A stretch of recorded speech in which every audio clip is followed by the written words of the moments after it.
Us now, Chris, what a finish. But how surprised are you that LeBron didn't take that last shot?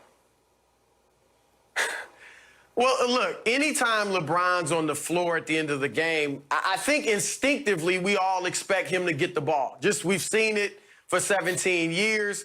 You expect him either to take the shot or make the play.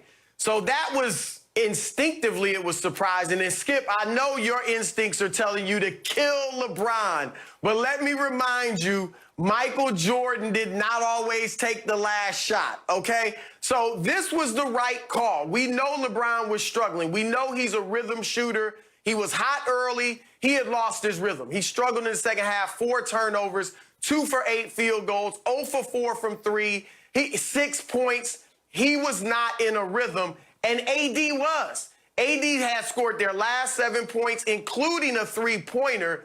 And he, furthermore, you guys know, I've been pushing all year, what's he going to do in the fourth quarter? Can he be a go-to guy in the fourth? He has done that in the playoffs. He shot 64% from the field in the fourth quarter of the postseason, 50% from 3. His scoring in the fourth is up from what it was in the regular season. So he is becoming more of a go-to guy. Even if he had missed this shot, it was the right call for all those reasons. And also because worst case scenario, he misses, you lose. It's still 1-1. And I think that you showing confidence in AD would pay dividends down the road. Just calling that play for him, giving him the shot, lets him know how much you believe in him, how much LeBron believes in him, and that he is your go-to or one of your go-to guys. Sometimes it'll be LeBron, sometimes it'll be AD, but that would breed confidence in him down in further along the line in the playoffs. So I think it was the right play, even if he had missed it, and obviously he makes it.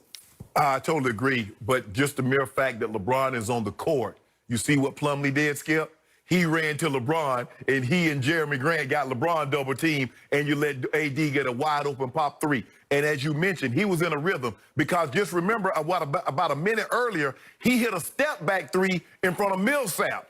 And he turns around and talking to the Nuggets bench. I'm that dude. I'm that guy. I'm the one that you came to see.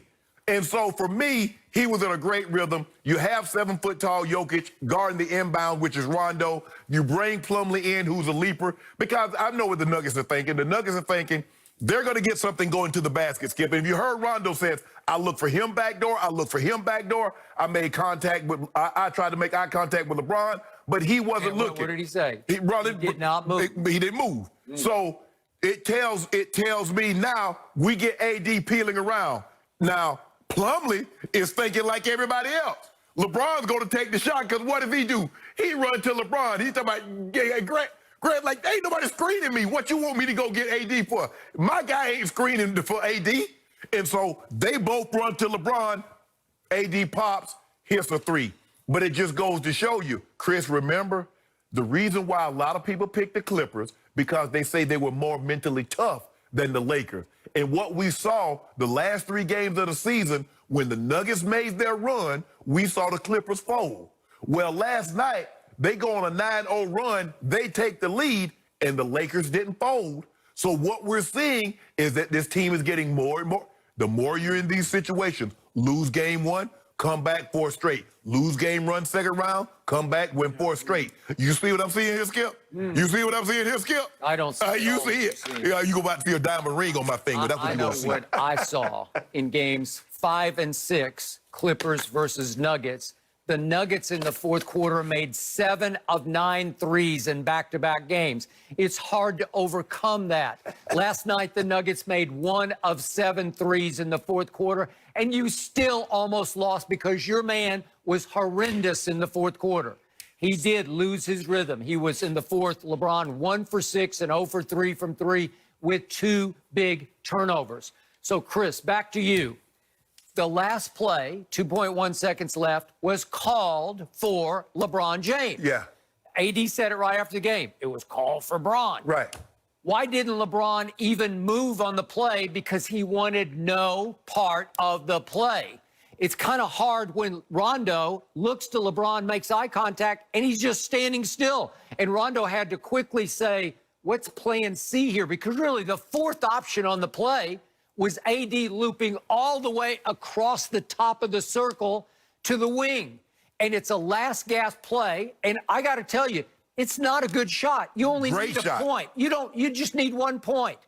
And he takes a three. And if he had missed that three, the world would have been all over Vogel. Like, what are you doing? What kind of a play is that? When it should be a lob dunk kind of play. Get to the free throw line. That's what they were thinking. That's what Plumlee was thinking. That's why AD was able to circle all the way around. I'm assuming LeBron was supposed to swoop to the hoop. He was supposed to spin away from Grant and try to catch a lob and either get to the free throw line or dunk it at the buzzer to win the game. And instead, Rondo has to flip it out to the wing.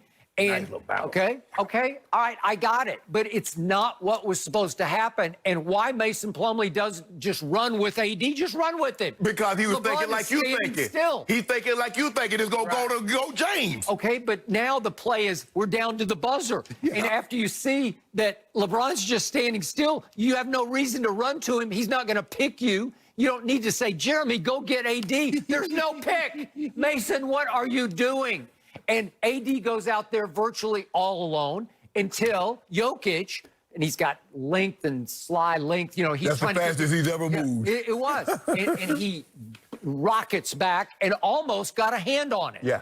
But AD shot it like he meant it. Chris, you remember right before the shutdown? Yep. LeBron drove to the basket, kicked the AD against the Nets, and he missed that shot. He missed it. But I say it was a great play. That was the right play. They had built the wall. LeBron got AD a wide open, uncontested three. Now, the next day in practice, they ran that same set. They showed it. The Lakers put it out and they showed it. AD made it. So that told me right there, LeBron said, guess what? You'll be in this situation again, young fella. Okay, and but they didn't need a three in this case. They needed a one. That's all they needed was one. AD said, I just want y'all to know I got this kind of range. Oh, okay. Yeah. But see, the difference also, Skip, you said that the Lakers, that the Nuggets only made 1 3 when they was 7 or 9. Because y'all don't play defense. They talked about them great wing players. Y'all talk about it, we be about it. Yeah, the Clippers would be up 2-0 on the Lakers right now. The Clippers you know it, and I know. Chris, were the Clippers not up 3-1? So the Clippers went up 3-1 on the Nuggets, but they're going to be up 2-0 on the Lakers. I can't defend the Clippers. So I'm going to say this. I don't want to overstate that shot last night. But assuming the Lakers going to win the championship, which we all think they will, I believe we'll look back at that shot as the official coming out party for Anthony Davis. When he went from being just a great player currently to an all-time great. He'll have a championship. His numbers have always been historically great. And he will begin to move into that category. And here's the other thing. People have said, this is LeBron's last best chance to win a championship. Not necessarily. We know he's 35, will be in his 18th year next year. He's getting older. But the natural transition should be for AD to become the #1 guy and LeBron to become the #2 guy, but still be a top 10 player in the league. And he can run the point like Magic Johnson, and they still could win more championships if AD keeps this mentality that he had last night, and I think he will. And he said it. Go ahead, Skip. Go ahead. So, Chris, I got to just make sure I'm hearing you correctly.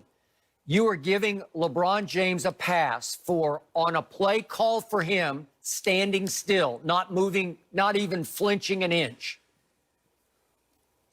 He could have tried to, as you saying, he's supposed to break, cut to the basket. Plumlee was behind him, so now he's double teamed. I give you, he could have tried to cut. But look, LeBron's not the guy to close every game. We know that. He was in the corner when Kyrie took the big shot. He's closed many. We know he's hit, 5 playoff buzzer beaters, but that is not always what he's going to do. So I got no problem with AD getting that shot at all. And there's a difference because you say throwing a lob. How does Rondo throw a lob over 7 foot with 6'9" Jeremy Grant fronting LeBron? This is not a situation where Kyle Lowry threw the ball over Taco Fall across court. That's one thing. But just imagine trying to throw the ball up over a guy right there at the basket so he can catch it and get a shot off. I think you could do that. No, what we could do is pass this thing to AD on the bounce pass and let him pull up from 28. And y'all got You know what? LeBron James got luckier than his Cowboys got yesterday. Don't do that, Skip. Yes. No, don't do that, Skip. AD took LeBron off the hook. Hey, you saw what we do, Skip. Yeah. This is what we do. We come out, we take it over the first half, and then we turn it over to AD. And AD gave the benediction and dismissed church, Chris. You know, like you get that benediction, it's over. So are you saying, wait a second, AD is the MVP of the Lakers? Hold on, Skip. Now you just saw LeBron average more points against the Rockets than AD. You saw that. Don't do that. Why you trying to see? You always try to start dissension between us. It's not going to happen. We are a 1-2 punch, and on a given night, it might be 2-1. That's what we do. All we try to do is get that chip.